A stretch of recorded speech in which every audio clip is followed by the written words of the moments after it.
Today, we're talking about how the first 3 years of your MLB career can dictate the next 30 years of your financial life. And if you're a player out there that wants to understand how you can take that first signing bonus, that first big contract that you've ever gotten, and turn it into generational wealth, this is going to be the video for you. And I know this because I've walked this path before. Not only did I sign for millions of dollars as an 18-year-old, but I've walked alongside dozens of high-level athletes, earning tens of millions of dollars from the ages of 18 to 30 years old. And I've made sure that when they ended their career, they were in an incredible financial position.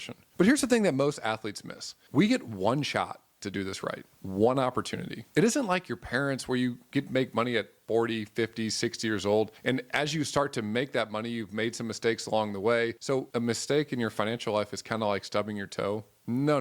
For an athlete like us, it's like breaking our leg. But don't worry. In this video, I'm going to show you exactly how you can avoid that situation altogether. We're going to walk through why this is so important. And then we're going to walk through an actual case study of two players, one that does it right on the upfront and one that doesn't. And by the end of this video, I'm going to show you how that can make a $10 million difference in their financial life. Let's dive in. Before we talk about specific numbers and what this can actually look like, I want to tell you a story. A player plays Major League Baseball for 10 plus years. You might know him. He might be an all-star. He's made tens of millions of dollars. And from the outside looking in, he's living an incredible life. He's got the big house. He's got the fancy cars. He's posting on Instagram all the vacations that he's going on. But quietly, behind the scenes, he's wondering what the next stage is going to look like, because he knows that in a year, 2 years, 3 years, his career is going to be over. And all of a sudden, he's starting to realize that he might not be able to keep living the same lifestyle that he's been living all this time. Not only that, it's the same lifestyle that everybody around him has been seeing him live. Now take a second, put yourself in his shoes. All your friends,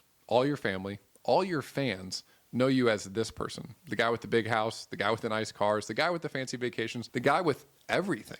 But all of a sudden, you're going to have to tell all those people that you can't do that anymore. This might sound like a hypothetical or made up story, but I assure you it's not. It's a story I've seen time and time again. A player earns 20, 30, $40 million. And they're not broke. They're not going to be on 30 for 30, but they're in a financial situation where they have maybe $1 million, maybe $2 million, maybe $3 million invested. And I'm here to tell you that that's a ton of money, but you're not going to be able to support that same lifestyle that you were living when you were making several millions of dollars a year. And this is why it's so important. So again, if you are an athlete out there, you need to pay attention to this, because just like you are focused on the field, just like you are taking to your craft at an elite level, everything that you're doing off the field with your money needs to have that same level of focus, so that when you end your career, you're not looking back and wondering, what if I would have done that differently? Because remember, we need to make sure that we do this right on the upfront. On this page, I'm always talking about athletes that are making tens of millions of dollars in truly outlier situations.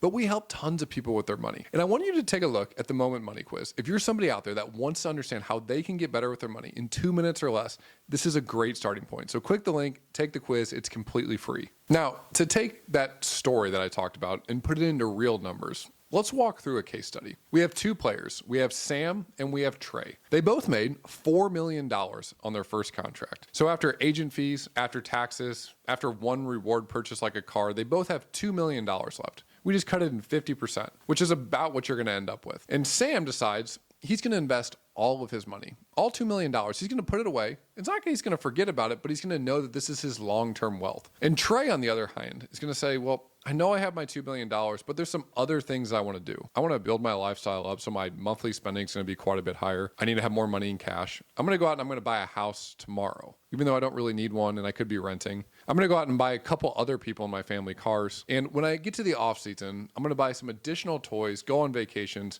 because I have the money. Remember, you have $2 million sitting in your bank account. You can afford practically anything. And you see, right there, in those little decisions, those little differences between Sam and Trey, it doesn't seem like one of them's about to blow up their financial situation. But those little decisions, that mindset shift that they just had, where one was going to invest all his money and the other one was going to say, well, I'm going to invest some of it. I'm not going to spend it all, but I have the money there, so I want to go out and enjoy and enjoy and enjoy and enjoy. But what you don't see is all of a sudden, Trey's lifestyle starts going like this. And Sam's lifestyle, it's right here. And he has all this money invested. So what does it actually look like from a numbers perspective for these players as they progress throughout their career? So once we get all done with that, Sam decides he's going to invest his $2 million. And Trey, he still has $800,000 to invest. A lot of money. But how does this actually play out? So let's consider they invest this money at 22 years old. They both make the same rate of return, 8%. What do they end up with in the future? Let's take a look. Now, you can see here, they're starting at $1.2 million difference in terms of what they're investing on day one. A lot of money, but not the biggest gap in the world.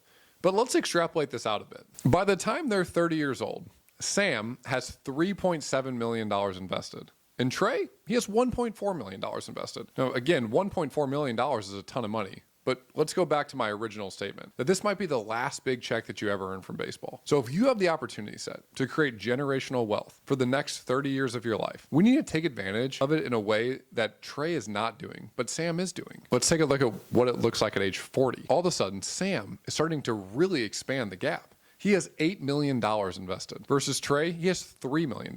If we go out to age 50, Trey has $17.3 million and Sam, he has $6.5 million.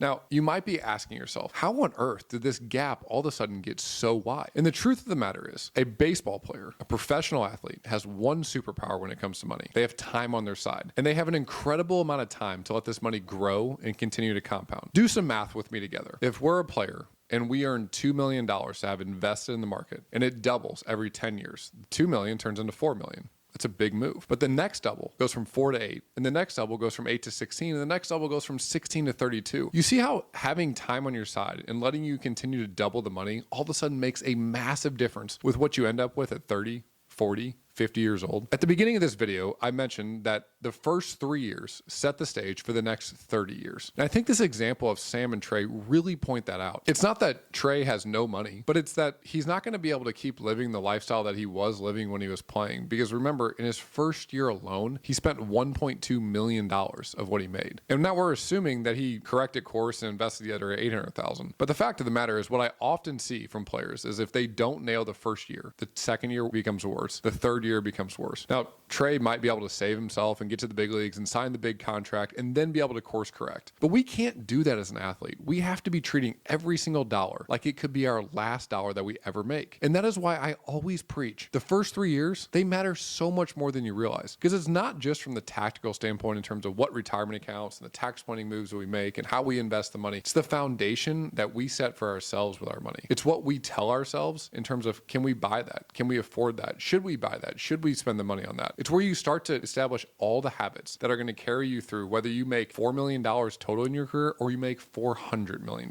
One of the things that's most striking to me, and one of the biggest misconceptions that I see, not just between athletes, but also between fans out there, is that we think that the amount of money that you make in your career as a professional athlete will dictate whether you are potentially going to go bankrupt in the future or be in financial distress. But a Stanford study came out and they found guys, particularly in the NFL, and they said that it didn't really matter how long they played or how much money they had. The percentage of players that faced bankruptcy after their career was over was actually the same no matter how much money they made, how long they played in the league, or if they played for more than a year. It didn't matter. It was the same percentage across the board. You might be asking yourself, how is that even possible? Well, it's all possible because it all goes back to the foundation that they set in the first 3 years. It had nothing to do with the fact that the checks were going to continue to coming in, because I want you to think about this analogy. If you had a car that was driving down the road and one car had a 10-gallon gas tank and the other car had a 30-gallon gas tank, but they both had leaks in the gas tank. At some point, they're both going to run out of gas and you're not even going to realize it's going to happen because you don't even realize that gas is just falling out the bottom of the car. You see, the structure that they had built, the tools they were using in this situation, the car that they were driving, it was faulty. So it didn't matter how much money they had or how much gas was in the tank. They were going to be on empty before they knew it. And that is why it is critical, if you are a professional athlete out there,